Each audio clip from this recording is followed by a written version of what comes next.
One candidate's life. If everybody here could at least please mute your phones, turn them on silent, keep them quiet, that'd be great. We're going to give each candidate a chance to have a few minutes to introduce themselves, say a few words about why they're running, tell us a little bit about their background, however they want to do it. It's up to them, just to kind of let us know what they're doing. After the candidates do their spiels, we're going to open the floor for the public to ask questions. I want to remind everybody this isn't a debate. This is basically come here, you want to meet your candidates. It's not this back and forth argument about what you think is right and what they think is right. It's just you get their opinion, that's it. If you're again, if you can, Sorry. $10 fine right there. if you could please mute your phones. Give me a second, Stephanie. All right. Good? Yes. Awesome. All right, so if you are here and you want to ask the candidates a question, we ask that you please come up here, sit in the seat, use the microphone so that the people on Zoom can also hear you and your questions, so we're not asking the same question multiple times. If you're on Zoom and you're utilizing your computer, you can either type a question in the chat field and we will ask it for you, or you can utilize the raise your hand field and we will unmute you so that you can ask your question. If you're on Zoom and you've called in using your phone and you'd like to ask a question, you can hit *9 and that will raise your hand and we will unmute you when it's your turn. Would I just surprise you? Yeah. Have you met me? Once you're called, please state your full name and then proceed to ask your question just so that the candidates know who they are speaking to. I think that's it. Oh, and we would personally like to thank Scott Haskins for holding this candidates night because it was extremely important to him. It was very important. Glad you all showed up. Thank you. Thanks, Scott. And you'll see that there are 5 candidates here tonight. Mr. Jesse Garland could not attend. I think he was on Facebook and explained why, but the candidates are lined up as to how they will appear on the ballot. That's why they are sitting this way and not alphabetically. So that's good. Yes. Can I ask a point of order or whatever you want to call it? I noticed that there are 4 gentlemen in here that do not have masks on. I'm a person that is 64 years old. I have multiple comorbidities. I would appreciate it if you gentlemen, all 4 of you, and I can understand why Stephanie doesn't have it on because she's moderating and asking questions. But when you're not answering questions, would you please wear a mask? Are you a doctor? Because I'm medically exempt. There's By Executive Order 674, I am medically exempt. I don't Any more think we're questions? going to get into debate. I mean, it's town hall rules that we ask you to wear a mask. If you choose not to, if you prefer to sit a little bit further from everybody, you can sit over there if you'd like to, Steve. But no, thank you. You've already proven what I thought. Miss you, Steve. okay, so let's start with Jason Gerhard. If you'd like to introduce yourself and say a few words. And is this the 5-minute point? Yep, this is the few minutes you can get to introduce yourself and Fire away? fire away. Okay. Good evening, everyone. My name is Jason Gerhard, as the sign says. And the reason I'm running is to get this warrant article passed that thankfully to the 26 residents of Northfield that signed the petition, I was able to get onto the town warrant. And it requires the IRS to answer 3 questions in common language because I don't, and I doubt anyone in here has read the 10,000 pages of the IRS code and the other 30,000 pages of regulations. no one understands what it says, what it means, who it applies to, and the IRS has historically been used to target political dissidents, and I think that ought to stop. Not to mention the federal government has gotten way too big, way too corrupt, and as Thomas Jefferson said, he believed we should all be in ward republics, which are about 5,000 people, and all decisions should be as close to the people as possible. There's no need for a guy in DC to be telling us what should be taught in our schools. And now, you say, oh no, we have local control, but you still have all these national directives coming down, it's just too much. And there's a lot more to it, and I don't want to go on and on, but that's my main thrust.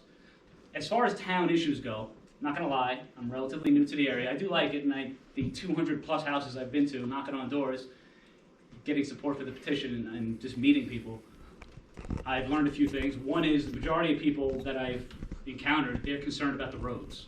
That seems to be the main thrust of their issues. And drive down some of these roads, they're pretty messed up. So I would focus on that if elected, and more so, my background is in construction. When I was, well, before my little stint in prison, we'll get to that. But anyway, so I did some bridge painting, I was supervisor of like quality control and so forth. So I understand basic construction stuff, and I think more oversight could make the dollars stretch a lot farther. And there's some other things to do with how you fund it, and I don't want to get into that right now. So that is the basic gist of what I'd like to discuss. And are we gonna have additional time to talk later, or is this it? We'll allow you to answer questions and then have a closing statement as well. Okay, how much time do I have left? I don't know, a couple minutes. Okay, real fast. I just want to say that I'm a big believer in the Constitution and people's rights, state and federal, but more so state, because the New Hampshire State Constitution is just amazing in so many different ways. I mean, you have so many rights that people just don't even realize, and they don't exercise them, and if you don't exercise a right, you don't have it. So you can say, I have these rights, but if you don't actually go out and exercise them, do you really have them? Well, I might. So anyway, I want to address the oath of office for Selectmen.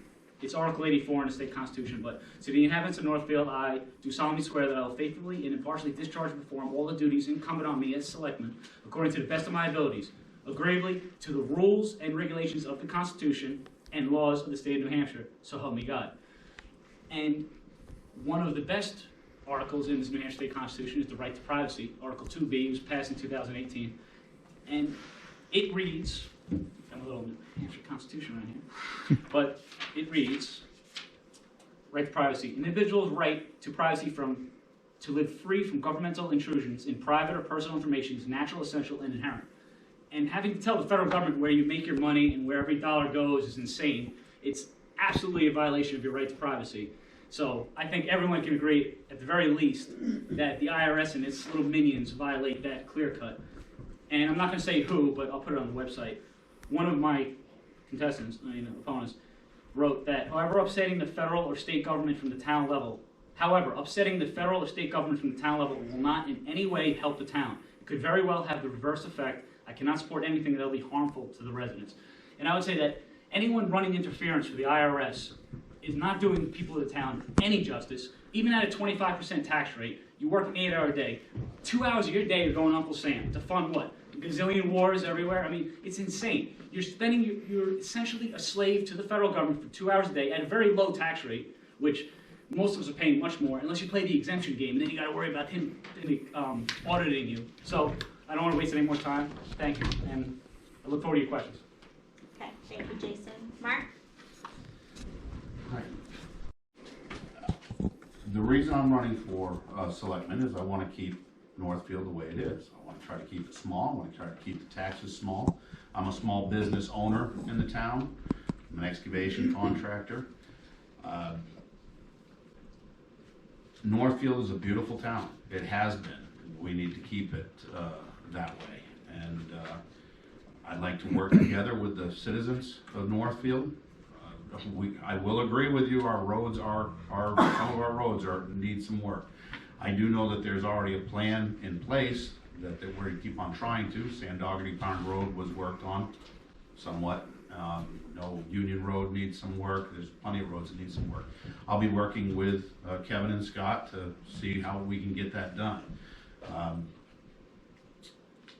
As far as the statement that Mr. Gerhard just made, that was me that wrote that. And I'm absolutely correct. We need to focus on town business. Upsetting the state or federal government, first, it's none of our concern. That's the most part. It's not the town of Northfield's concern for Mr. Gerhard's fight with the IRS. If he wants to take that fight on, he certainly can. He didn't work out so well.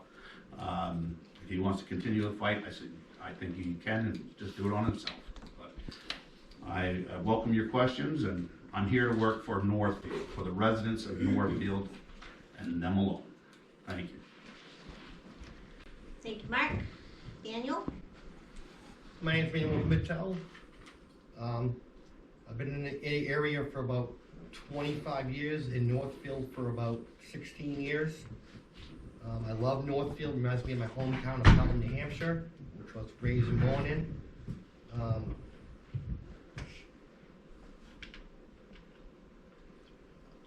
I wouldn't say I want to keep Northfield small, but you want to keep it somewhat small. We still need businesses to support the tax rate, to lower the tax rate. I want to keep the tax rate as low as we can and work with Kevin and Scott to do that. And I think that's about it. Thank you. Thank you. David? Okay, 1 second. I'm just gonna remove my mask. I practiced at home and it distracted a little bit keeping it on. I like keeping my breath going and stuff, so I apologize to anyone. I think the one gentleman left who was being concerned. Okay. Northfield, New Hampshire. Hello, my name is Bacon, David Bacon, and I am cheap, very cheap. The Selectman position is a monetary position. 75% of the articles we vote on March 13th as Northfield voters deal with money, i.e. taxes. The Selectmen are responsible to implement the outcome of these votes. Is your money important to you? Again, I am cheap, fiscally conservative, fiscally responsible. Let me give you an example. My entire visible outfit was 20 bucks, including these prescription eyeglasses. 20 bucks. I will bring that same fiscal responsibility to the town, saving you money. How am I going to do it? I'm going to consolidate and eliminate expenses. Now, it can't be done on day one. It's a 3-year term. But let me outline what I can do the first day I am elected. Number 1, let's look at the first expenditure of the 8-page, 400-line 2021 draft Town of New Hampshire, here it is, budget proposal. The first line happens to be Selectmen salaries, $9,600. That's $3,200 per Selectman per year. It's a 3-year term, so that's $9,600 per Selectman per term. I will donate my time. I will not accept a salary. I vow to save you money, Northfield, not cost you money. When I'm elected, you save almost $10,000 day one. And once I'm elected, I will address the remaining 399 lines of the budget. The draft budget goes up 4.33%. That is not acceptable. I will make sure that the actual expenditures are less. Number 2, I will ensure we receive enough bids on town projects and improvements. From looking at the past meeting minutes, it looks like we often get only 1 or 2 bids. That costs us money. I will get Northfield more bids. Number 3, we don't seem to get discounts when buying multiples of expensive items. I will get us discounts. Number 4, we need to allocate staff more creatively. We have a bunch of staff in a bunch of buildings, and that's a lot of overlap. Let's consolidate. According to the last town survey, Northfield wants to remain rural. We like open spaces, but we want economic improvements. We want more business, but voted against Park Street zoning changes. We want lower taxes, better roads, less junk in people's yards, and we like community events. I have ideas for all of these, but I only get 3 minutes. I cherish the fact that my now adult children grew up receiving eggs and more via horse-drawn buggy from a kind, warm-hearted man, Mr. Southwick, who donated some of the land for the elementary school,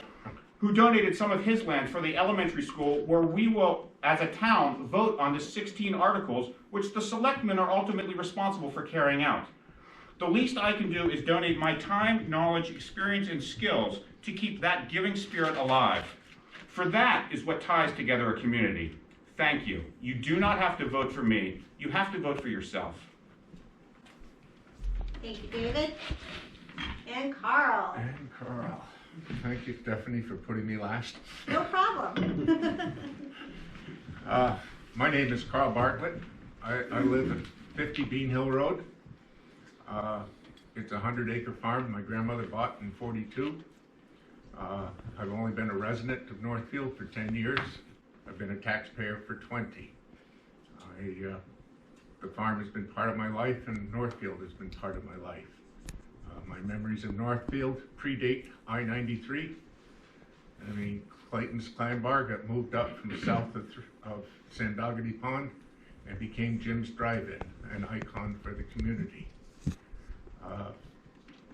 John and Toots Robinson built a hardware and lumber yard where chow pasta just burned.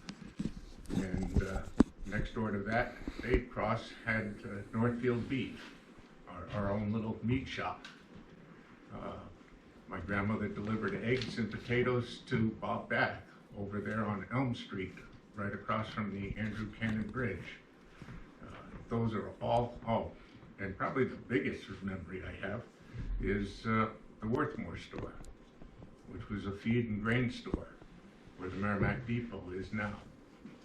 Those are all memories I have of the town of Northfield. I love the town. I appreciate that it needs to keep moving. Being an open space landowner, my place is completely open to snowmobiles and current use recreation. My business is making hay for horse people. I farm hay about 80 acres all over the town of Northfield. Not all over. George Corliss has the other half of town, but and then I sell it to the horse owners around. As far as why I want to be a selectman, well, I've been on the budget committee for 2 years, and when I questioned the $9,000 salary for selectmen, Mr. Waldron, who was also on the budget committee, said that it was a small pay for the amount of time put in. But then he also went on to say that he'd do it for free because he felt it was such an important job. And I like Kevin, I like Scott, and I think we can work well together. I don't think the same way they do, but I think that my feelings and thoughts will complement theirs. I don't know, introduce yourself. I know people that can talk for 3 hours. Now you had a hard time coming up with 3 minutes. Well, we appreciate those few minutes. All right, so I'm going to open it up to the floor here at Town Hall. If you have a question for anybody that's here present, please come up to use the mic so that the people on Zoom can hear you. And either if you have it directed to all the board, the people up there, please let them know that it's for everybody. Or if you have specific questions for individuals, please direct your question to that person. Don't all jump at once, though.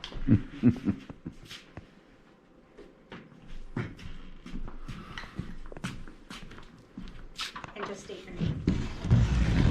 Don't get I know. If they don't by now, they've been living under a rock. a few of them may, but a few of them may not. My name's Catherine Ferreira, and each one of you mentioned about Northfield bringing in business. For at least 15 years, or somewhat about, we the taxpayers from Northfield had implemented down off of 140 a section for business. So if for 15 years we can't get business in here because Tilton just got another contract for a company, the Honda factory, but we couldn't. I don't think it has to do with the town of Northfield.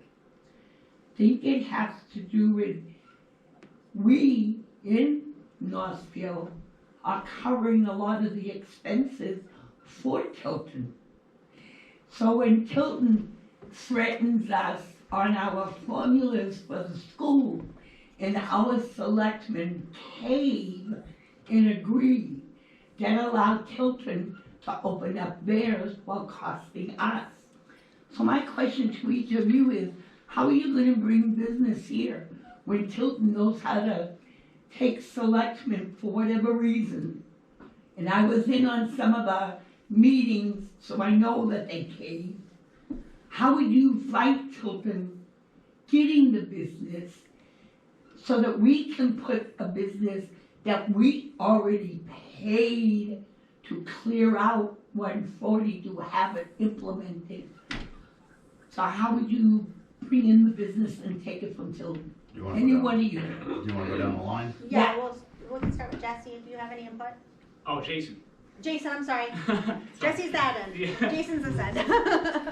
I would like to sit down and talk to you, because I'm not gonna lie, if I don't know something, I'm gonna ask the expert, and apparently you know what's going on here. So, at the just on the surface level though, I don't see why any of this should have happened. I mean, if it was public, I don't know what happened at the selectmen meetings and how they caved, so I don't wanna badmouth anybody. All I'm gonna say is, if you wanna address me, email or whatever, we can talk about this, because Well, I'm talking about the differences being when we originally wanted to bring in business. yes, The selectmen at the time, and we, the residents of the town of Northfield, agreed to clear out a section of I-40 Mhm. that's in Northfield. Well, at the same time, the school district, which is Belknap, which is Winnisquam, were arguing with us about a formula, yeah, that if we didn't agree to their formula at the time, they were gonna pull out. I see. And instead of telling them, well, good, we got 2 schools, you got 1, you keep your school, we'll keep ours, they caved and our formula went out to cover for Tilton. Yeah. But we never got the business. I think for the most part, her question is, how would you bring business into Northfield? Since Tilton is doing it, what do you have? Well, I mean, just as a quick one sentence, walk away. I think you need to stand for your principles to the end. I mean, historically, I did that, and I don't want to cut into my own personal stuff, but basically, I think when the time comes down to it, you have to be willing to say, you know what, let's go, see what happens. And not violently, but just the fact is, you either stand for something or you don't. And I think there's always a time to just walk away and let the chips fall where they may. So, Okay, Mark, how about you? Okay, I forgot to mention in introducing myself, I am on the zoning board right now. I've been on the zoning board for the last year. I know the exact section of 140 you're talking about. And we are getting some business in there. UPS is going up there. We have a car wash that's being dug out right now there. It isn't a lot of business, but UPS distribution facility is a pretty good size chunk of So business. we already got a contract where they're actually going into that area. They went through zoning, they went through planning, they are So this going in. just happened. Yeah, this happened last year into So it this took year. almost 16 years, while at the same time Tilton's building how many companies? Oh, I To agree. include the I state agree. liquor. How Absolutely. come we didn't get the liquor? Because, well, the liquor wants to be on the highway, that's the way the state works, you know that. Well, 140's near the highway. However, you're right, I mean, we all want to bring in some more business. How are we gonna do it? Difficult to say. I mean, we're mostly residential here. We have some commercial space, it's out there on 140. We're gonna have to work at it, there's no doubt about it. Now, you also brought up the school budget, or the school. Now, I just want to bring that up because you're talking about cutting taxes at the town level, Mr. Bacon was. I mean, Mr. Bacon, you should definitely be on the school board, that's where you want to cut some taxes. That's one of a good chunk of our tax bill right there. But we all want to bring in business, how? Hard to say. Well, then the next question becomes what kind? Well, Now, I'll let yeah, them let finish. them Yeah, finish. That's a great You want- question, thank you. do you want to hear from any of the others? Yeah. Yeah, let me put it in right We'll Okay, keep go ahead, man, you're up. Go ahead, man. I think the biggest problem with bringing business into the town, and I'm not saying it's a bad thing, but Tilton's got they run off exit 20. It's like the artery for everything. If we could divert them to 140, it'll be great, which I think we could do eventually. It's just putting us on the map. I mean, Northfield's a small town. Tilton's getting bigger by the minute. I think Northfield can get there eventually. David? Well, I think when you say you want to attract business, what you really want to do is attract more money into the town, I believe. And so what we have to do is utilize our strengths. The only thing that I've ever heard people mention about Northfield when I've been in other states is Highland Park, which is apparently one of the greatest places to mountain bike this side of the Mississippi. I've heard it's the top 5. Now, a couple Saturdays ago, when I was scouting locations for my signs, I noticed that there were people, it's snowing, there's snow everywhere, and there are people kayaking in the river. Now, Franklin is building a giant kayaking destination. There's also, if you like beer, there's a very good beer place in Tilton. So, we have people getting off exit 19 who are going to Highland Park, and those bikes are like $1,000 a bike. They have money. They're probably visiting the brewery in Tilton or the brewery in Franklin, and soon will be going to Franklin to be using the river. A lot of the people in our town want to keep our community rural and open space. And that's always a hard thing to do when you also want to develop. So, one of the things we can do, although this may not be business per se, it can be money per se. Once people want to come to the bike place, go to the kayak place, we can keep them here by maybe having them stay overnight. Now, there are a few people, I only found one person in Northfield who has like a room for rent in their house. It's very inexpensive. But there are many places in Tilton and other places that are over $100 a night.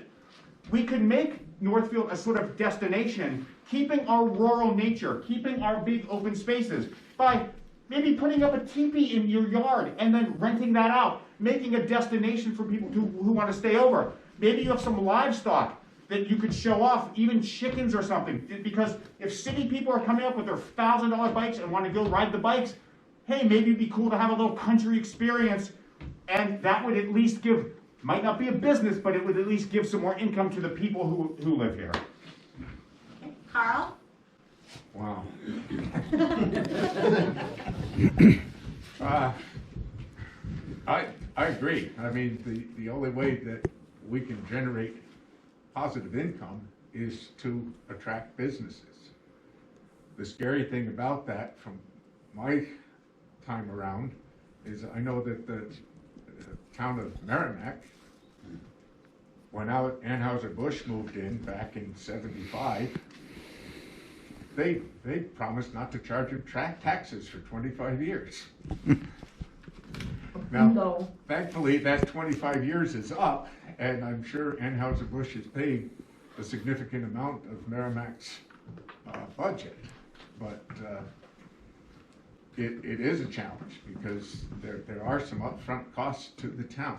And to bite the bullet and say, yeah, move your multi-million-dollar complex into our town, and we'll treat you like you were, the house next door, is kind of a challenge. The other thing on the 140 area is, my understanding is most of that is on an aquifer, a tri-town aquifer, and that can limit what we can entice into that area. Okay, does anybody else in town hall have any questions? If you want to talk beer, you can talk about it later. Kidding. I like beer. We already know how you feel about the pizza. I like beer and I like pizza. Candy. So Mr. Bacon, Candy. you're totally correct. There's 20,000 bikes that go up there a year up at Highland. Right. And we've been personally trying to find ways of getting that business, because I know they're going across the river. Right. But on Pier, for me personally, is commitment. Some may think being a selectman is just easy peasy and it's, one night a week and off you go. I was that person when I first started doing it, but I tell you, it is a lot of work, a lot of commitment. So me as a selectman, I want somebody there every Tuesday night. I want somebody there at different meetings. I know Mr. Waldron, he goes to, he's very heavily into the fire district. I tend to go to a lot of the school district meetings just to get some information. I like numbers, I like information. If the numbers work and it makes sense, I'm all for it. I find that folks in this town, they don't like change. A lot of them don't like change, but sometimes change is good. So I'm asking whoever's gonna be the selectman, it's a commitment, and you need to stick with it and show up and not step away. Thank you. Can I do one follow-up? Let's open it up to Zoom real quick, and then we'll do follow-ups afterwards, okay? So if anybody on Zoom would like to ask a question, either click the button to raise I your have hand. one from Judy. Okay, we have one question from Judy. This question is for all the candidates. My name is Judy Birch, and I'm a fairly new resident. I've seen some chatter online about Glines Park and the town beach. Many people feel that it would be advantageous to our residents to have the beach open to Northfield residents only, as it becomes overly crowded on hot days, with the majority of license plates from out of state. I'd just like to hear your thoughts on this. Thank you, and nice to meet you all. Oh, good morning. So do you guys have any thoughts about Glines Park? We can just start kind of at the beginning again, and I'll mix it up afterwards, so you're not always it's always first. I think it should be opened up to the people of the town to vote on at town meeting, or have a special town meeting for that purpose. It only takes 50 people to sign a petition to have a special town meeting called. So I think that'd be the best way to do it, because there are people, like you were saying with the bike park, there's a lot of money to be made from out-of-state people coming in. So there's ups and downs, and really, people gotta get active and put their positions out there and see what happens. Mark, do you have any thoughts? Absolutely. Numerous towns have their own beaches. Belmont has a very restricted, their own beach. I've used that beach numerous times. I actually haven't noticed a lot of out-of-state plates, but it's usually only get a chance to get in there once in a while on a weekend. However, it definitely could be restricted to town, and it probably would be something that would have to come before town meeting and get voted on by the residents, and I fully support it. Annie, do you have any input? I fully support the same thing. It should be town residents, Okay. definitely. Mr. Bacon? That, I'm not exactly familiar with, I certainly take the word of the person as truthful. I don't know how many cars are there. I don't know how much of a problem it is. So before I was restricting out-of-state people who might be coming here for other reason and perhaps spending money in the town, I wouldn't just blanketly close that off. I would need more facts in order to decide what would be the best recourse. Carl? Almost the same response, because when I went to Northfield Pond as a kid, if we went to Grandma's Falcon, it would have been a New Hampshire plate. But since we were spending the summer here, if we went down to my mother's station wagon, it would have been a New York plate. So you can't identify residents from their license plates. Okay, Chief Raffley would like to ask a question. John, I'm here as a citizen. You're always chief to me. Just to let everybody know that I grew up here too. I've been here 67 years. I took swimming lessons down there and everything, but the problem is now you've got a lot of the cabins down there that out of state's own. So that might be what people are seeing. Or if a guy comes up to see his mother or father, and take their kids swimming. So there's not much you can do about it. I know Webster Lake has restrictions that if you don't live in Franklin, you have to pay a $25 parking ticket or whatever, to park there. So that's something to look at also. That brings in some money. Plus, if they are definitely there with relatives, then that's. Right, you don't know that. Yeah, right. you know, your mother and father might own a place down there and you're from Connecticut, so you drive down there and people see out of state, or you can't be here. Well, my mother and father own a place here, that's why I'm here, you know, so pretty hard to tell you can't be here. And then before you know it, you got people not paying their taxes and leaving. So it's kind of a. Well, if somebody owns they have the house up around Airbnb too. That's Absolutely. probably a major selling point. Hey, go outside your back door and go swimming, and that's good. And Or also if you own one of the cabins and you rent it out Yeah, Airbnb. by a week, you know, so you're getting people from Maine or whatever. Yeah. Where you're gonna have the police go there and tell them, hey, you can't be here. You know, I mean, it's a sticky thing, you know, so. Okay. All right, so we Put that have, on you, chief, we leave that with code enforcement. we have a couple more on Zoom. We're gonna unmute Joyce. You have to unmute yourself, Joyce. We already asked. There you Okay, go. all right. I'd like to just respond to that most recent discussion, and also I have a question to ask of all of them. I'm sorry I'm late getting here, but I had to make dinner. Regarding the Sandoggy Pond and Glines Park, I don't know how many years ago it was, but there was federal Land and Water Conservation Act money that paid for those improvements. So you may want to look, and this is good to bring up, because the one thing the selectmen have to do is towns can only do what the state says you can do. So you're going to spend a lot of time looking at state statutes and laws and calling the municipal association, you know, to get legal guidance on things. But I believe that there is some stipulation in those grant documents, but they may have expired by now, I don't know. So you'd have to look to see if there are any restrictions or provisions, because there was federal money that was used for that. Okay, and then my question for all of you is, and maybe you've already talked about this because I jumped in when you've already been talking, but have any of you had an opportunity yet to read or participate in the, what was about maybe, I don't know, a year or so ago, that the community spent 2 days of people that were interested in what's called community profiles, where we kind of outlined, we did a wish list of what we wanted the town to look like in 5, 10, 15, 20 years.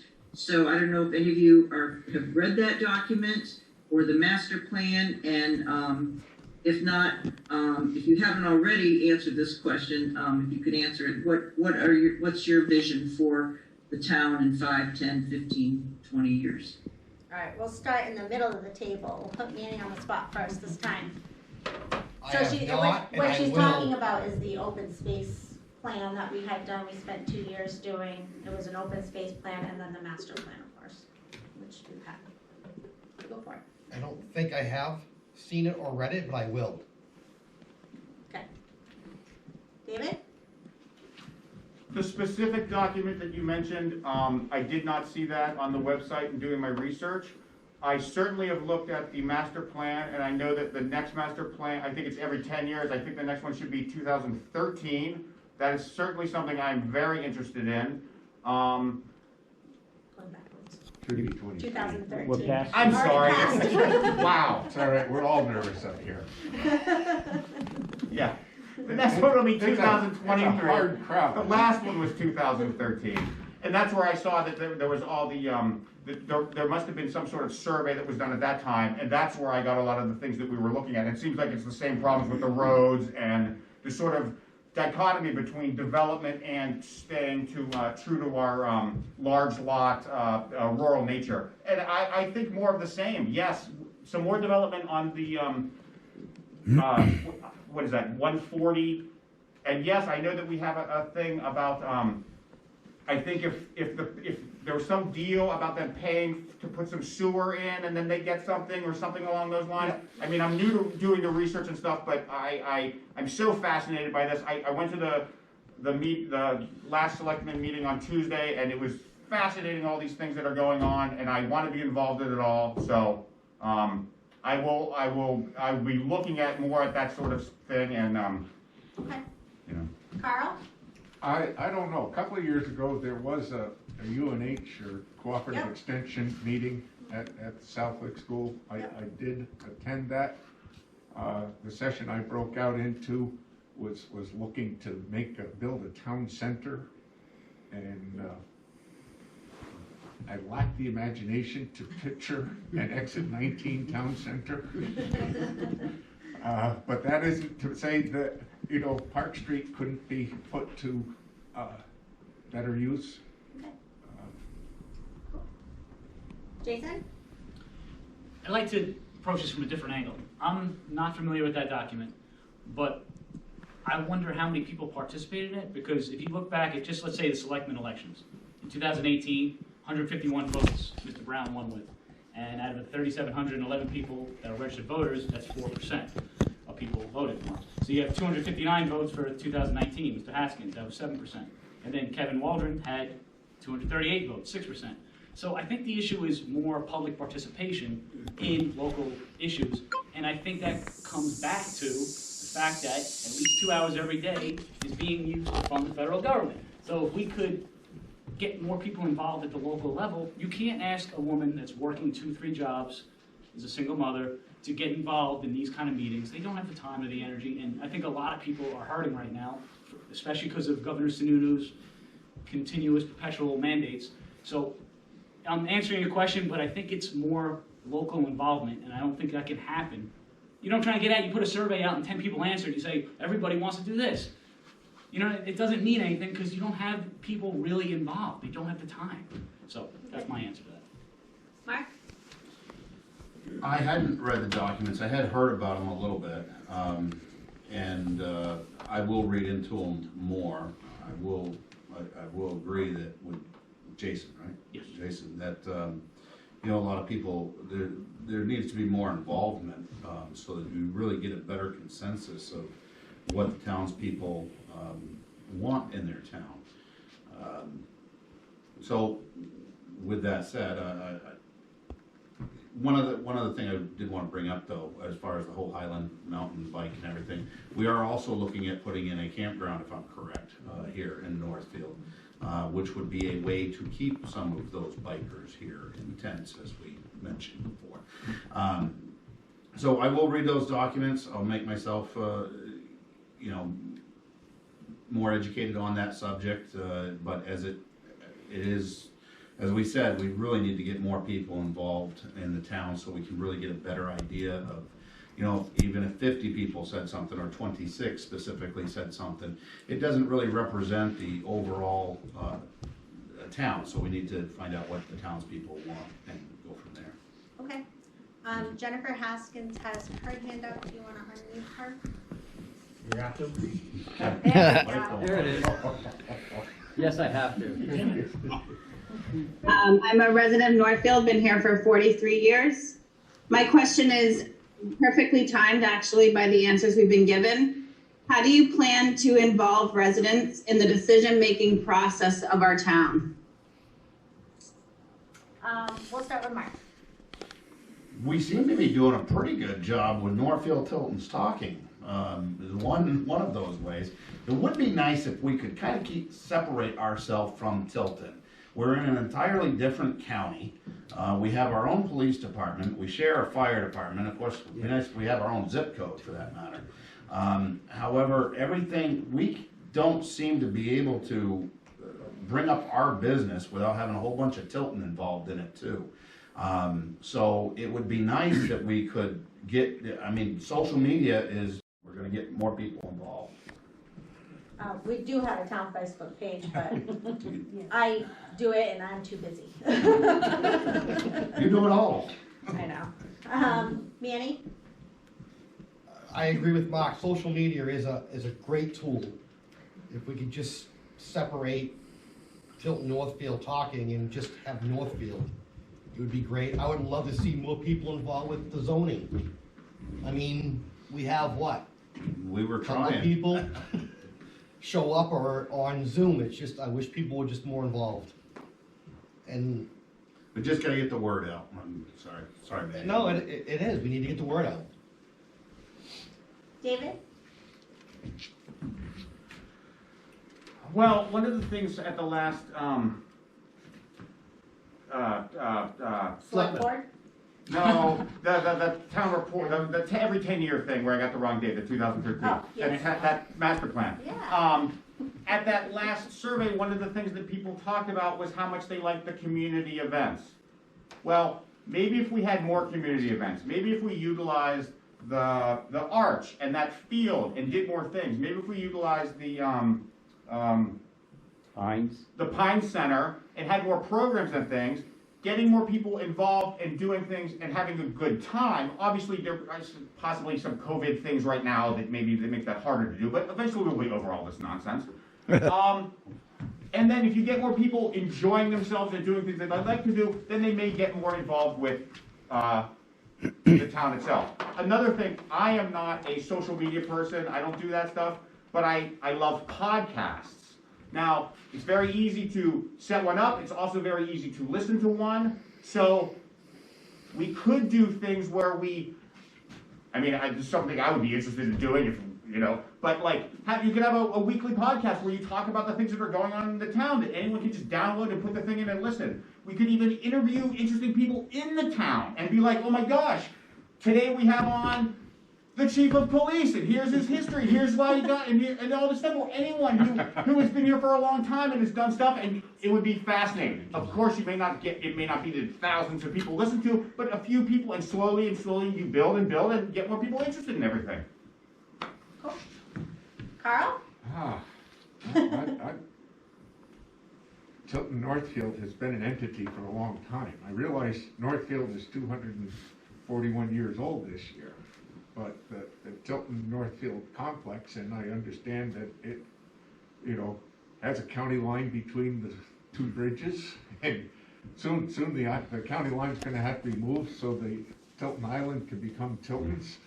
But instead of, trying to reinvent the wheel, I think it would be better to look at closer ties with Tilton.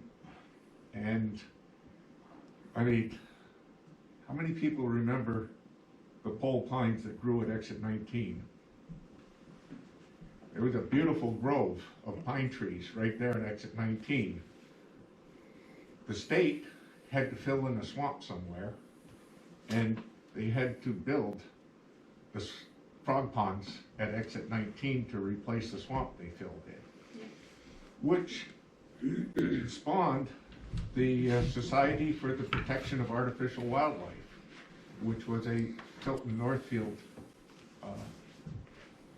what it was for the next 4 or 5 years. They planted pink flamingos all over the place. And it was a great, community joke event. There was an old home day where they sold t-shirts, and I still own one. I should have put it on. But those kind of fundraisers are the way to encourage community involvement. Okay. Jason, did I start? I started with No, Mark, start with didn't I? Mark. Jason. I think we're going back to what I was saying earlier. People work full days. It's hard to, you're going, for instance, today, I was putting up shingles on a roof on a house up in Center Harbor, all right? Freezing cold all day, whatever. To say, now, I enjoy being here, obviously, I'm not saying I'm not, but that's a tough day. Now I'm coming, sitting here, talking, and just being involved. Let's say a community event, 1-2 hours at the very least, and if you're involved, it's gonna be pretty taxing. I don't think people have the time to do it, and look at the voting. You can't even, 4% of people came out to push a lever? How long does that take? So I think you're looking at the wrong thing. That's all I'm going to say. Okay. All right, we're going to read a couple questions that people wrote on the chat on Zoom. One is from Megan. Megan Zulila. Sorry, Megan, I didn't want to ruin your name. We but- just butchered that. But Speaking of taxes, I feel that the community often gets pitted against the school district because of the taxes, but I feel that a big part of our high tax bill is because of the inadequate state aid that Northfield receives, which would offset our tax bills. Other towns like Claremont have fought back against the state to demand adequate funding for their town. What are your thoughts on this? I'll start. Okay, Carl. Go, Carl. I do consider myself an overeducated idiot, I owe an awful lot to the educational program of, well, UNH was where my master's came from. The challenge is the state government has, for the last 50 years that I've read newspapers, always promised, and then when push came to shove, they have not delivered. That, I'm afraid, is beyond the scope of a selectman. There is no question that Northfield could and should be asking questions of the state legislators, you know, as to what can be done. The other challenge is we don't have a Northfield school district, we have a Winnisquam regional district, which is Samberton, Tilton, and Northfield, a combination of the three towns. Where Tilton has most of the businesses, Northfield has most of the bedrooms, and Samberton isn't also run in the program. So as far as school funding goes, they need more, but we can't afford it. And that, to me, it's the saddest thing about living in the state of New Hampshire, that a child can get an unmatched education in the town of Bow, and for more money per student, the one in Franklin gets out barely able to read. But that's not, I don't believe, the selectmen's, within the scope of the selectmen's power.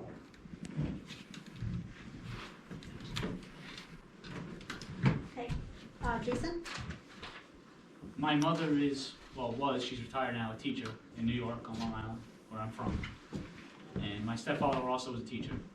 And I would say that there is a lot of, at least in the New York world, there's a lot of inefficiencies and just waste of money within the school systems themselves. And I think more oversight is needed to correct that. Throwing money at a problem doesn't solve it necessarily. As the gentleman before just said, you can throw a ton of money at a kid, but if no one really cares about his outcome, he's still going to be at the bottom of his class. So I don't think the metric of money is the most important thing, personally. But at the same time, if other towns are getting way more money from the state, you got to ask why. And I think it is within the purview of a selectman to say why and write an official letter, whatever you want to call it, and get some answers. Because you have a right to petition the government for redress of grievances. Do it at the government, the local level.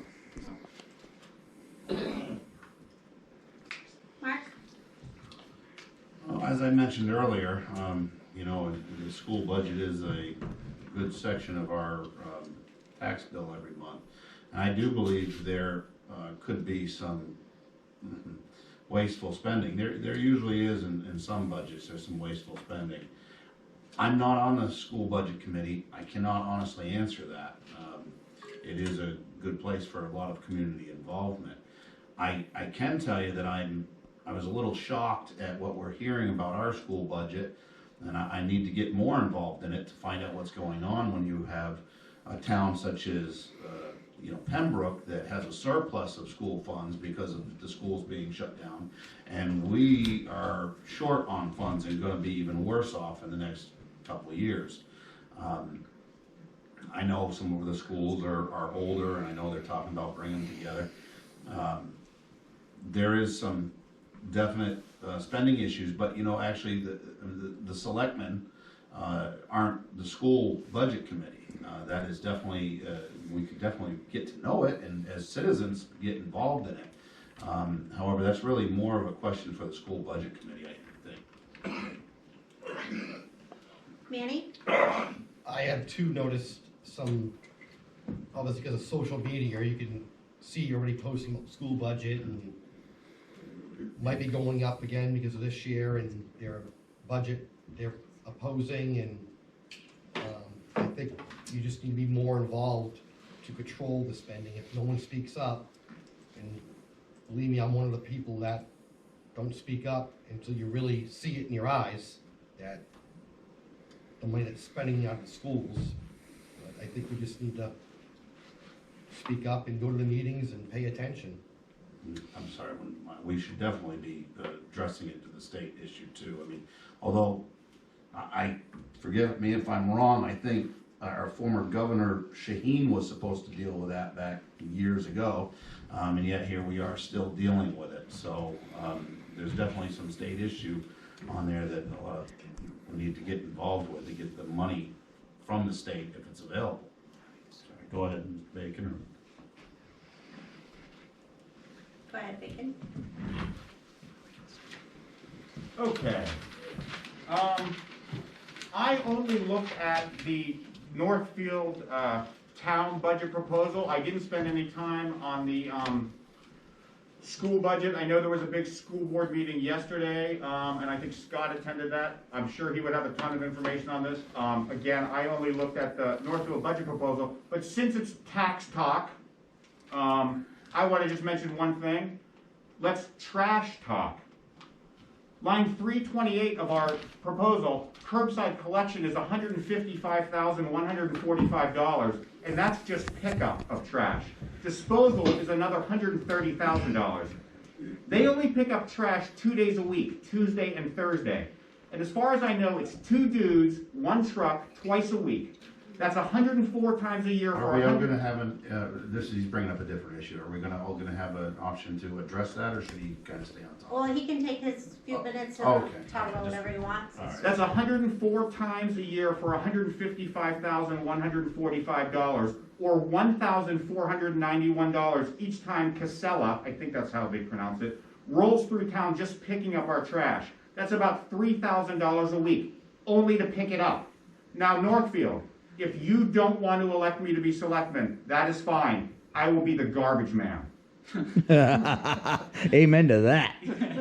And when I looked at the minutes, and I think the figure is a little too small, 155, 145. I think if you average over the 3 years, it's 165. I think Casella gave us a few different options, a single year, a 3 year, maybe they give us a 5 year, maybe that's where that 155 came from. But it's just more tax talk.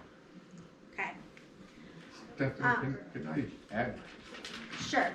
Take a minute. About my point of adding business, when I graduated from UNH and bought a house in the town of Bow, moving into the town of Bow, 69 cents out of every dollar they spent, and they had their own school and their own trash transfer and town government.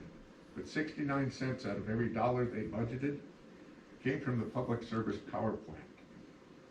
So if we could somehow figure out how to get a nuclear reactor into 140, we'd be sitting pretty. All right, does anybody else here in town hall have any questions? I don't see any hands raised yet. You want to follow up? Okay.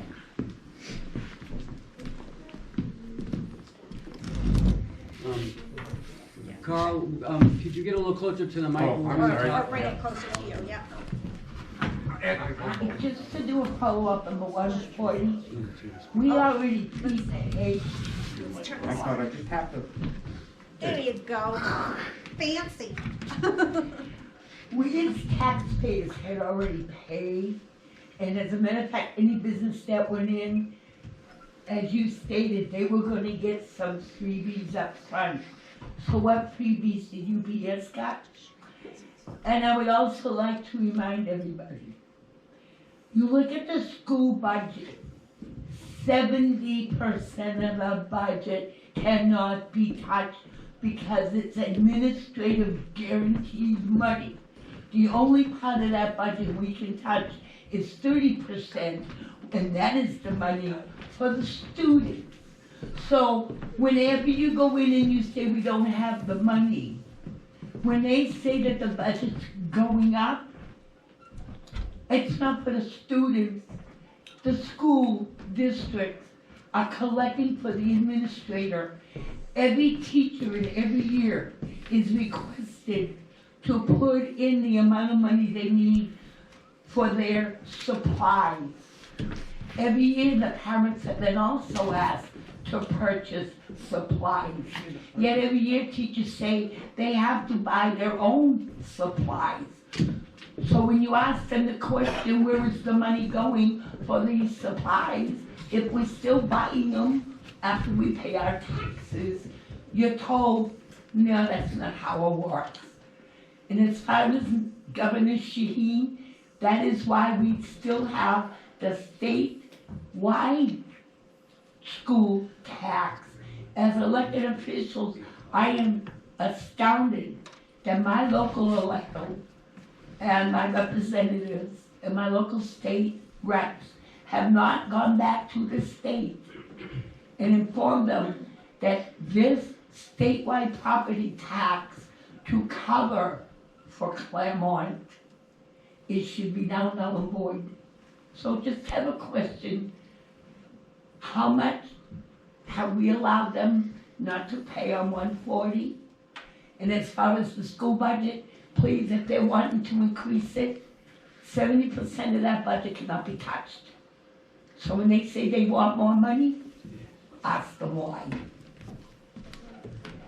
So I'm just gonna let you know that I just got approval from the select board to have a candidates night for the school board and fire district commissioners here on March 4th. So I'm gonna try and coordinate that with them and hopefully get at least some of the candidates that are running against each other. And hopefully they can answer some questions about school finances. But if any of you would like to take a stab at Ms. Vieira's question. Okay, do you want it first? I would just say I think everyone has the right and the ability to question the state.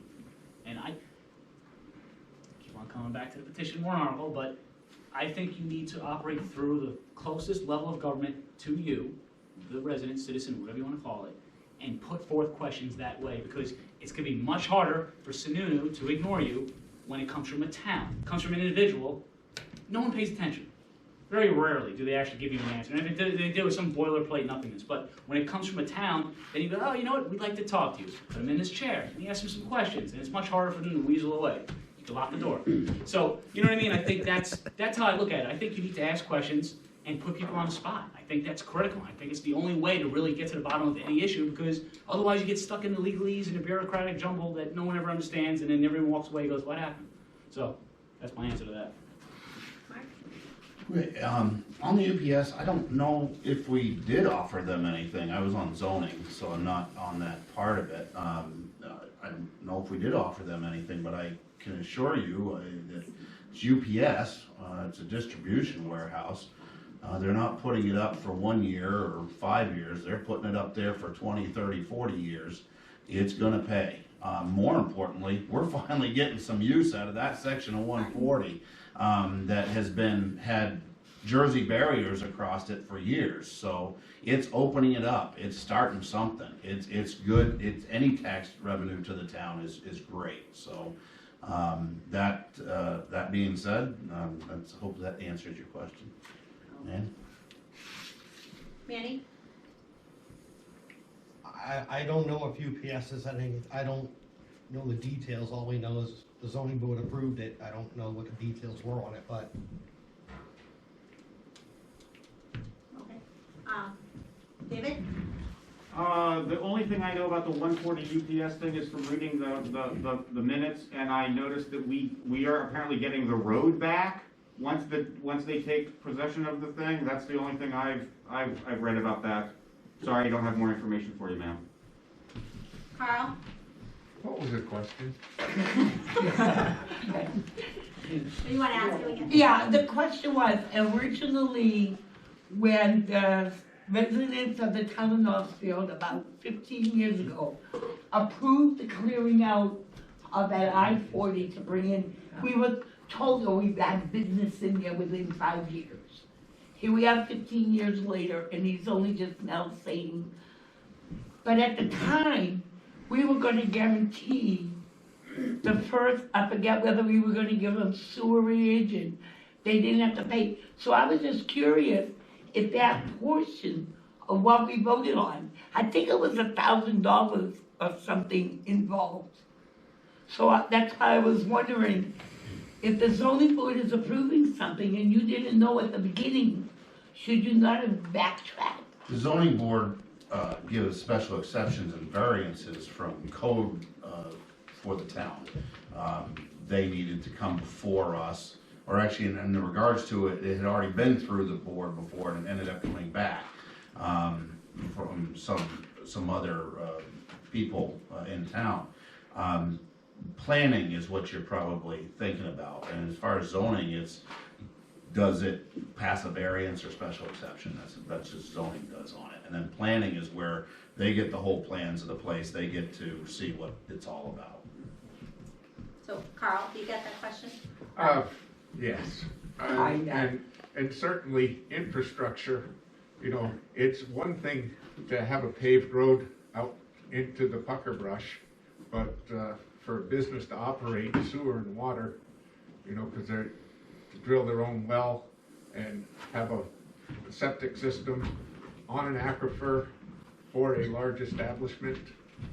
Now, the challenge there is the Winnipesaukee River Basin sewer project from Center Harbor down to Franklin is a 50-year-old system, and it's in dire need of upgrading. So there comes in your 15 years, I think we've had 2 great recessions and then a pandemic.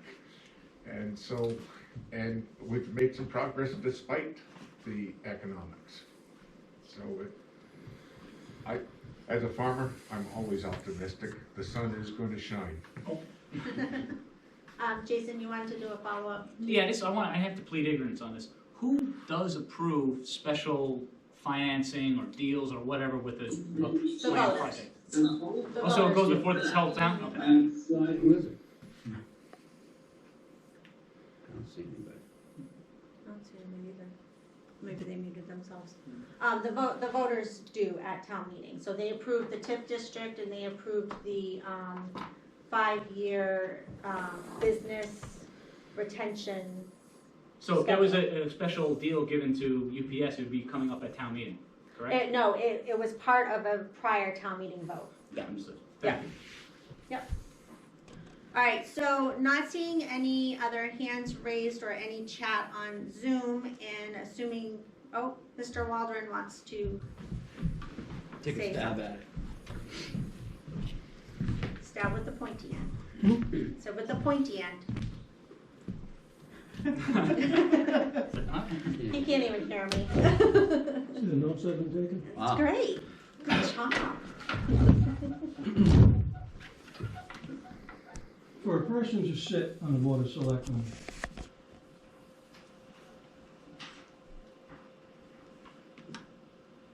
certain things you have to know.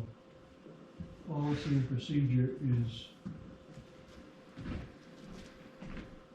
number 1 in my field.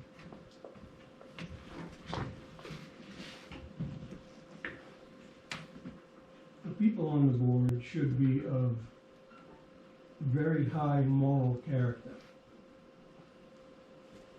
You, although not alone, the board has a great ability to affect a lot of things. You approve expenditures of great amounts of money. You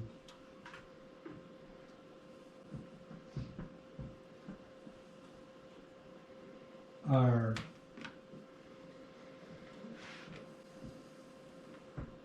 in charge of, if you will,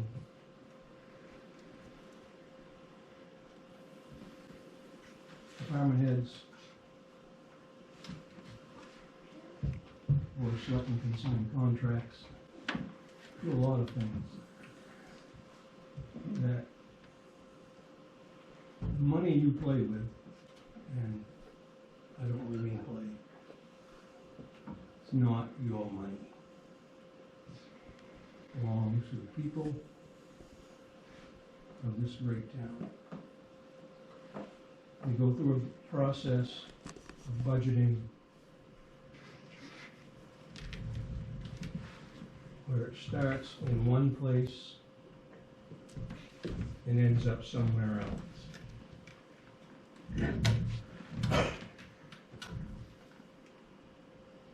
I'd like to hear from each of you on that process. Do you know where it starts? Do you know where it ends up?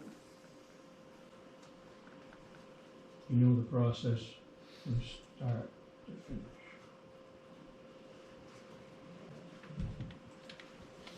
Now we'll go back to the makeup of the board. Sit on a board, you've got to have an open mind. One selectman can do nothing except make the town look bad. I'll go back to my moral character comment for a minute. Jason, you're a felon, are you not? Indeed. How is it? Oh, never mind, how is it? Tell No, me. I'll answer any questions. No, I'm sorry, I just want to interrupt for 1 second. Hold up. I have no qualms Hold up. about explaining anything I concerning have the that. floor. Hold up. I know what this is. Come on. Why should the people of this town Mm-hmm. entrust everything that's so important Mm-hmm. that the Board of Selectmen does to a felon?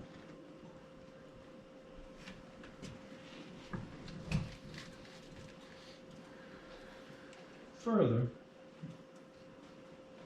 why should the people of this town put you on a board where you've proven in life you can't run your own affairs? That's an opinion. So is this a question for everybody or just for Jason? I'm just curious. No, let this out, because this is important. This is first- important. The first question was for everybody. Now, asking an individual. Okay. I mean, you gotta remember though, I am just a simple person. So if we could just keep these questions, let me answer one at a time, because I don't want to miss any of them. I'm just a felon. You got a pen? Write it down. I'm gonna try. What's wrong with a one-part question? What I want to know is why? Why? Why should we allow you to use the town as a podium for your hatred of the Internal Revenue Service? Hatred is blind. It's not hatred. Second, you're gonna say we. So I'm assuming you mean the people that voted for you, which would be 6% of the town registered voters. And there's a lot of people who don't even register because they know how much stuff happens here that they don't even want to deal with. So if you're asking me about those 6% of people, I'll address them right now. The fact of the matter is, the town of Northfield was created by a petition from the scouts. This is on your website, actually. From the scouts of the Northfields of Canterbury, and they said, you know, it's too far to travel down to Canterbury. So a grand total of 43 people signed that petition to create Northfield. So 26 people were certified on my petition, and I only stopped because I hit that number, but a total of 50-ish signed it, but they weren't either registered voters or whatnot. So to act like I'm representing some kind of minority of a minority is not true. People are hurting out there right now. They are suffering. The federal and state government does not care about them. I'm going to put it this way, okay? I represent more people than it would seem, okay? I went to federal prison because an elderly couple was getting attacked by the federal government after they went to the state to ask for help, and the state sent them to the feds because the state is a puppet of the federal government this time. You have Governor Sununu dancing for federal dollars, and that's why he has admitted that's why he has that state of emergency still in effect right now. It's a fact. He wants the federal money. So do you want state officials dancing for federal dollars? And that's what this is all about. Local control. Why are we sending money to DC to then beg back for? It is insane. Okay, and you know what? When this goes to town meeting, I'll say the same things there, and I'm going door to door. I'm going to make it a point to stop at every house in this town, and I'm trying. Probably about 250 right now. Haven't really been counting, but I have the streets marked off, and I'm going to keep on going. And if I stop at your door, maybe we can have a conversation. I feel no hatred towards you or to the federal government. Fact is, I was given 20-year sentence. My guidelines were 57 to 71 months. I was given extra time because I took it to trial. There's something called the trial penalty in the federal system. When you actually assert your rights, they punish you. There's a lot of things going on in this government and the world that people are not aware of at a local level. I spent 12 and a half years in that system. I met a lot of people who want to put these Black Lives Matter signs up. You don't even know where your dollars are going to, locking up these low-level petty crack dealers, and you have people doing decades for marijuana. There's a lot of stuff going on, and I'm not afraid to talk about it. I'm not worried about angering the state or the federal government. Kill me, do whatever you have to do. Not you personally, but them. Because you know they have their jackals, whatever you want to call them, that get rid of problems. And now if you're saying that I'm bringing disrepute upon the town, I would say that this town will become so well known for standing up for their rights, namely Article 2B, the right to privacy. Let me ask you a question. Do you believe that you are required, or you should tell the federal government where every dollar that comes into your pocket comes from? Do you think you owe that to Biden or whatever clown is in there? Do you? That's just a simple question. I will tell you, I've paid every. What if you don't owe them? What if it's not a law requiring you owe them? That's what the questions I'm asking on the petition warrant article is. Show me in common language. I don't have time to read 10,000 pages. I work for a living. I swing a hammer. I'm a simple person. I don't know a lot of things. My vocab is not that great. But I'm here putting myself out in front of you. And I'll take the hits. Punch me in the face. I don't care. I've been through some stuff and I'll keep on going. Oh, you're a Marine, so I haven't been through as much. But the point is, my twin brother served in Iraq. He was in the Coast Guard. Now he's working for Sikorsky helicopter. I don't come from a bunch of dumpster divers, okay? I believe in what I believe, and I don't think you should stop just because you hit some resistance if it's the truth. And I can prove, if you want to sit down one day, have some coffee, whatever, I'll talk to you about this stuff. It's all legit. I just want some answers, man. And that's all I'm going to say. You're not gonna get your answers from the table at the Board of Selectmen, I'm telling you that.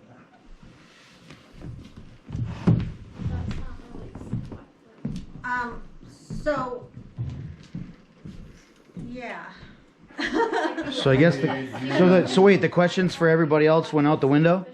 Is that what just happened? I think there was another question, right? that I thought you there had was a about- you had questions for everybody, about the didn't you? process, Budget process. budget process. I'll go on that. Okay, Mark, would you like to talk about the budget process?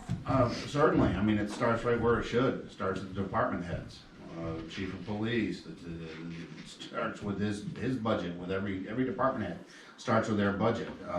It then works its way to the selectmen. Then it goes to the budget committee, and finally goes to town meeting, where it gets approved or not approved. Most of the time approved, so far I've seen. That's pretty much it. Of course, if somebody else knew, I just gave it away. So. Thanks, Mark. That's assuming you were correct. Yeah. Manny? How am I gonna fall? I think Mark pretty much hit it in the head. Ditto? So ditto. How about Jason? Ditto? Yeah, I'm just thinking about going first. Okay. Yeah. Since Kevin did bring it up as a question, Okay. and having been on the budget committee for 2 years, I know that last year, the selectmen had a completed town budget to submit to the budget committee before Christmas, Yes. per the calendar of the town procedures. This year, we as a budget committee had to wait until the 28th of January for the selectmen to complete the town budget. A motivation for me to not criticize the select board, but get on there and see if I can assist. Okay. Timeliness counts. Okay. Judy, did you have a question? You had your hand up. I'm all set. Okay. Jen Haskins has her hand up. We'll take another. Wait, again? Again, yes. You want to eat supper tonight, don't you? All right, Jen. Thank you. This is a question for everyone. If you were to send a newsletter to the town of Northfield residents, what 3 issues would you focus on? Good question. Jason, we'll start with you. Funding for infrastructure. This is a little bit beyond the scope of town, but I think if the town was to bring it forth, it'd be very hard for the state officials to turn it down. The only state in the country that has its own bank is the state of North Dakota. They have the Bank of North Dakota, and the basic concept is all tax revenue by law has to be deposited within that bank. They then take that revenue and loan it back out to the state. So before the Federal Reserve, which is a privately owned bank, started just printing money willy-nilly, and interest rates were around 5, 6, 7%, it actually costs 50% of a project is actually an interest cost, interest fees. Because of the extended period of the project, they space it out to try to trick you, think it's not going to cost as money. So $20 million project costs $10 million, it's just interest fees. Point being is state of North Dakota avoids all of that. So I see no reason why Northfield, teaming up with Tilton and some others, couldn't create their own state-owned, county-owned, whatever, bank, and then fund their own infrastructure projects, because there's no reason not to double your dollar when it comes to building your own infrastructure that's going to benefit you and the citizens. So that'd be point one, because that can be applied across the board to everything. That includes funding. Point two would be just people's rights. I think that's important to educate people. I think civics education is terrible. They don't teach you anything about really what's going on. So I think the education spectrum should be enhanced, especially as to history and thereabouts. And lastly, newsletter. I like the community events idea. I think it's getting people together to see each other, especially with these masks and all this nonsense. I think people have just lost sight of their neighbors, and I've really had some good conversations going door to door, just talking to people. I think it's been a while since people had people just knocking on the door, talking to them, and I really am impressed with the people in this town. I mean, I come from Long Island, so you know, a lot of, but over here, people are just very friendly and good, and I want to thank the town clerk for helping me out with all this stuff I've been trying to get together, petition warrant articles. Just everybody's been really helpful, and so. Mark, how about you? Could we have the question quickly again? That was kind of consistent though. What 3 things would you put in a Northfield newsletter? Okay. So what's important to Northfield, or what we think Northfield is mostly interested in right now? One is Mr. Bacon already mentioned, and I know because I've been keeping track of this, that you're actually on a topic, the garbage situation in the town is something that the Selectman Haskins is very much working on right now. It is something that the new Selectman is going to have to work with the other two to figure out what's going to happen, because waste management is going a little bit higher than they probably should, so we're going to have to deal with that. So that's one issue. The other one is, we all have heard, infrastructure or / our roads. Some of our roads need some serious work done to them. The final thing is, we hear a lot of people talk about, I'm gonna drop the taxes, I'm gonna lower the taxes, I'm gonna lower the taxes. Well, once again, we're on their town portion of the taxes is what the selectmen deal with. And we certainly can look at the budget and see where we can lower them. But another place that I have noticed as a resident, and I had actually fought for myself and a couple others, is our assessments. Some of the company that was doing our assessments, at one point, they didn't even come out. They sat in their office, they asked a percentage. I dealt with the last town administrator about that, where we sat down and figured it out. And they sat in their offices for this private company that the town pays to have them come out and say how much our places are worth. And honestly, I believe they're over-assessing. Well, if you over-assess, then you're paying more taxes than you should be on your property. If your property is worth 160 and they're saying it's worth 260, you're paying a lot more taxes on that extra $100,000. So that is something that I'd be looking into, to see the company that was doing the assessments and really get a chance to talk to people about what they feel their assessments are. Okay, thank you. Manny? I believe a community newsletter of what's going on in the town will be good. And I think, and I know Kevin is on the board for fire, and I think fire needs to be looked at. I guess we're asking for a new engine again, on top of the one we already got approved for, a new ambulance. But I think that's a big expense to the town. I don't know what the town actually pays towards the fire department, but I'm gonna actually do some research in that, and maybe have a conversation with Waldron. What is our proportion, you know, compared to theirs? I know, I don't know what it is, but I'm sure Mr. Waldron can, Absolutely. being on that, paying Okay. attention to it. David? Do you need the question again, or? No, Okay. got it. Thank you. You're welcome. Okay, so the 3 items I would put in my newsletter: roads, development, taxes. Under taxes, here's another example. I attended the Northfield Selectmen town meeting 2 days ago on Tuesday. I noticed there were 2 IT or or information technology problems. Number one of the selectmen was attending the meeting over Zoom. It looks like the Zoom is working great today, and he said the last time he went over Zoom it worked fine. But he was having a very hard time hearing what was happening during the meeting, and eventually he left because he could not hear. The second issue I noticed with IT was that there were some emails that Ken had sent to some other people within the sphere of the town. I think they were trying to facilitate the town meeting logistics. But the emails apparently ended up in the spam folder. So the people didn't know that the emails were sent. Now, it doesn't seem like it's a big deal. It just delayed some information transfer. But if you look at line 118 of our proposed budget for IT or information technology, it's $97,772 for this year. Now, if we're paying that kind of money, we shouldn't have any IT issues, or we should pay way less money for IT. Okay, Carl? Wow, okay, I'm just gonna stick to the question. The town selectmen are pretty much running overseeing the DPW, Department of Public Works, the police department, and the town administration. That's the bulk of their authority. So in a newsletter, there would have to be progress on road work and what, next week, the street in front of your house is on the list.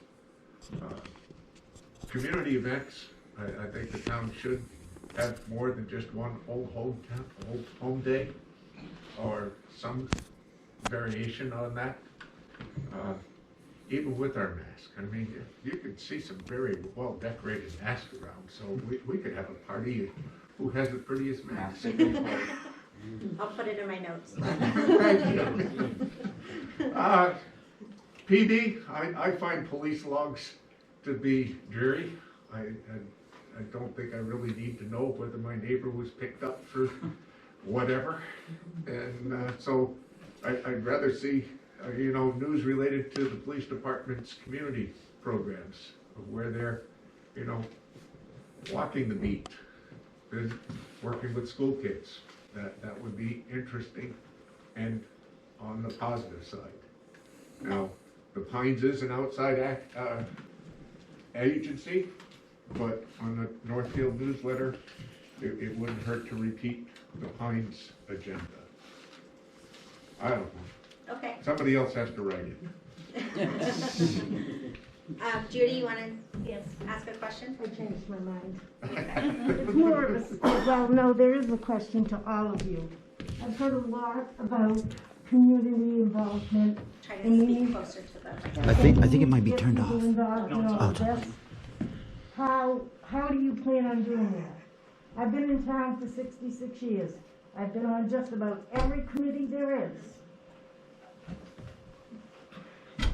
How? You came to the community profile. None of you did. And I mean, we worked months and months before and after on that. What are your plans? I wouldn't mind going first, 'cause Okay, go ahead, to Mark. be honest with you, this is the first I heard about it. So that's the problem. Information, getting that information out. Okay. We didn't hear about it. I didn't hear about it until tonight. This was 2 years ago. 3 years ago, 4 years ago, 5 years ago, I wouldn't have heard about it. The information isn't getting out there. Certainly, the majority of Northfield residents are working during the day. There's got to be a way to get that information out so that they can hear it. I mean, I've gotten more information about Northfield, one from being on the zoning board, but more from being part of that Northfield Tilton stalking. I mean, you're starting to find out things. The selectmen are posting things. Other Senator Hill, Greg Hill is posting stuff. You're finding out about stuff. Before that, we weren't finding out stuff. I mean, it was even hard to find out when Old Homes Day was, or when there's another event too that the town hosts. National Night Out. Right, National Night Out. But of course, unfortunately, because of COVID, it got canceled this Right. year. But it's getting that information out. That's how, and getting involved. I mean, you know, posting it. Scott did a wonderful job tonight posting about this meeting. We did much. And a lot of people knew about it, and we're getting some involvement. So that's information. Okay. Jason? I'm gonna stick with what I said earlier. I think there's just people too busy. They're not just busy, but they're overtaxed, overworked, overburdened, and the election results show it. 6% of people? That's always been that way, always. I mean, I don't know, it just shows, I mean, either they think that town government's useless, or they're just overworked, overburdened, so. Danny? I actually sent a couple of text messages out today trying to get people here, and they're just, either life's too busy, it's dinner time, it's... The best we could do is use social media and post like we do. I mean, I'm just starting to get in the habit of going on the town's website and looking. Okay. It's breaking habits. Right. That's what I'm trying to, I guess, say. Right, and you all have great ideas of somebody has to do this and somebody has to do that. We have a crew here that is so overworked now that they can't keep up with what they've got. Well, that's why, I mean, I don't know if you've been hearing, I mean, when on a few of the zoning issues, I've been trying to get that information out there. I mean, we had a big issue about the cell phone tower.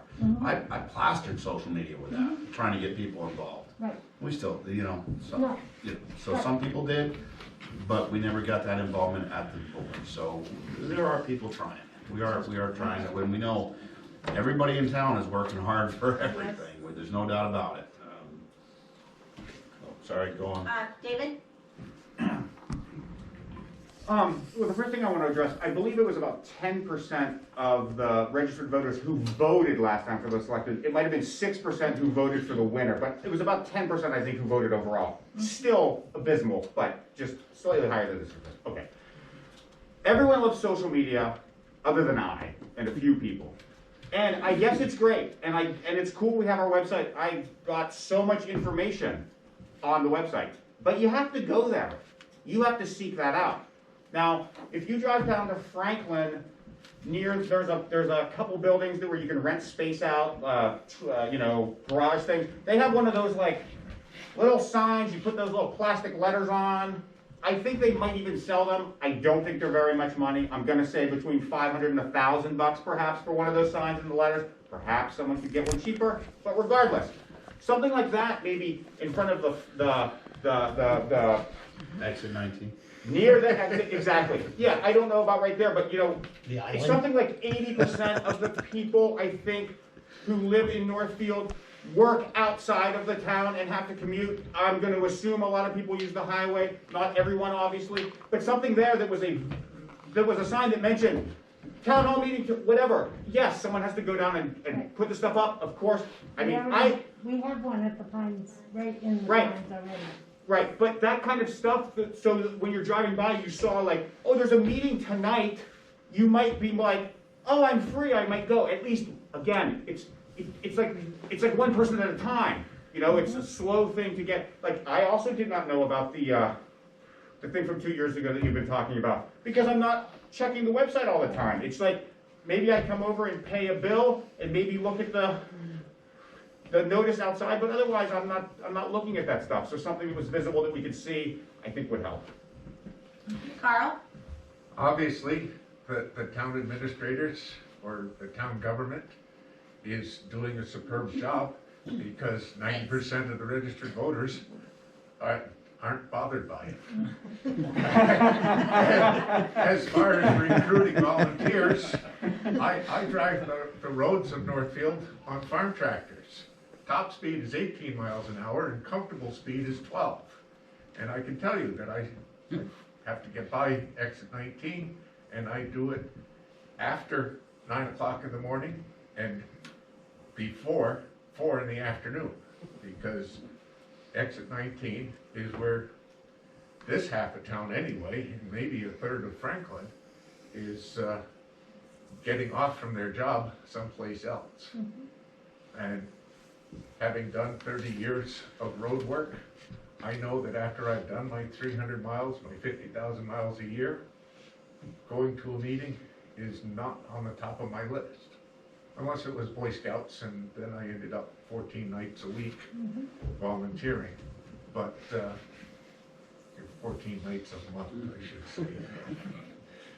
You had 13, so don't. So, yes.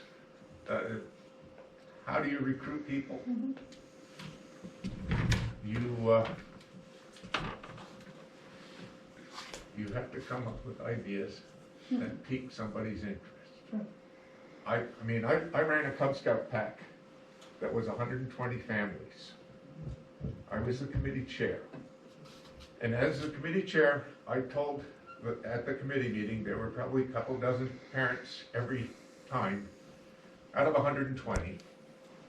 And I told them the pack can do anything. But as a committee chair, I'm just going to run the committee.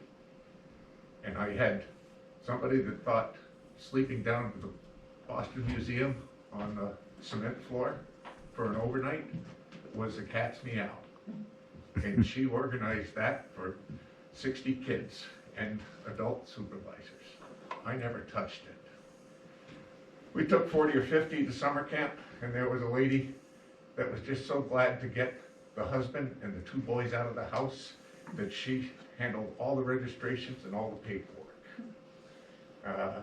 Battleship, Massachusetts, if you haven't been, you should. But that was another.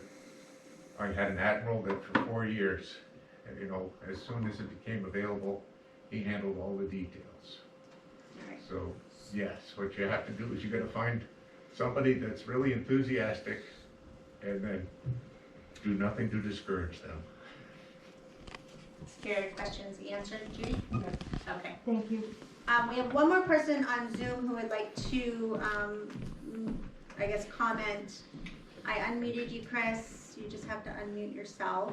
And then we're going to do closing statements. Go ahead. Hi, I'm Chris Paul. I lived in Northfield for about 40 years, I guess, up close to the bike park, so I see that traffic going all the time. I just wanted to make just a couple comments. One, I want to comment on the newsletter that the town sends out. I think it's coming out less frequently now, but it was a weekly newsletter that anybody can get, and I found that to be a really great way to keep in touch and to know what was going on in the community. Especially as I'm older now, I don't have kids in the school system anymore. I don't work in the community. It was harder to kind of keep in touch with what was going on. So that newsletter was really helpful, and I would advise anybody who doesn't get it to sign up, because I think whoever puts that together does a great job. The other comment I wanted to make too is I think, I vote. I have never missed an election, but I think for a lot of people, people tend to come out to vote more when they're unhappy with the way that things are going in town, or when they have some concerns about future things.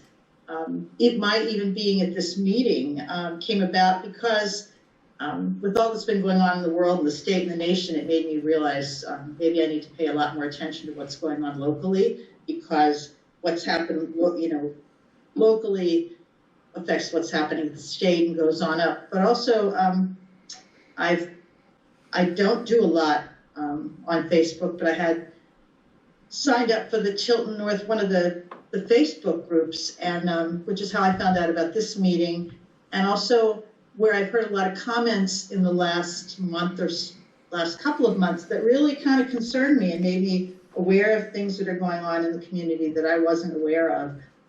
So social media can be a positive or a negative, but in this case, it's what brought me here tonight, and I've learned a lot that I didn't know about, and it's been an interesting meeting. But mostly I just wanted to say thank you to whoever puts that newsletter together and encourage other people to take advantage of that. You're welcome. Is that you? Yeah, it's me. All right, so we're gonna start with some closing statements. I'm gonna kind of skip around a little bit, so we're just not kind of going this way. So I'm gonna pick Manny first, if you wanna have some closing remarks. Since you're in the middle, I just like it. You don't like me, do you? I like you. quiet can be a good thing or a bad thing, depending who you are.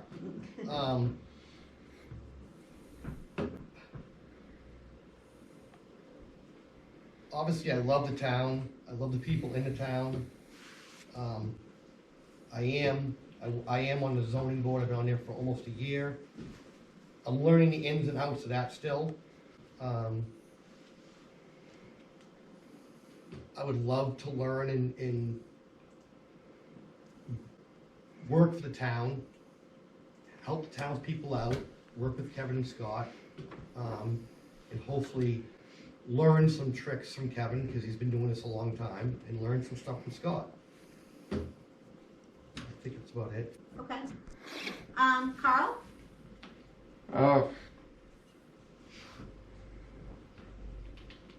Yeah, I am a farmer, so I'm an optimist.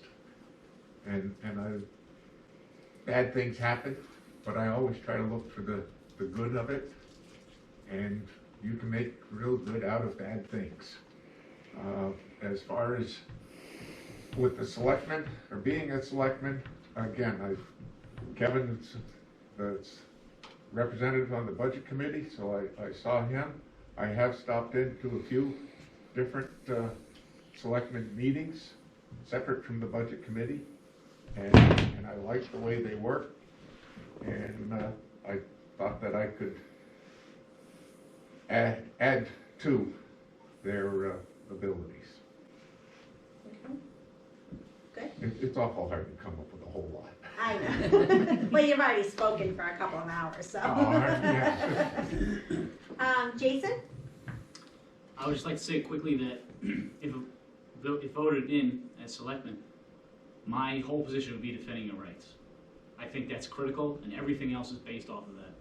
I mean, we could talk about 1%, 2% tax rates and all the rest, but it really comes down to what you can do on a day-to-day basis without the government coming in and threatening you.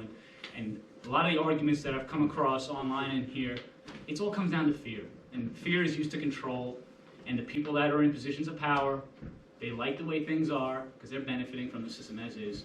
But I would like to bring more people into the world of having time to do things other than just work all day.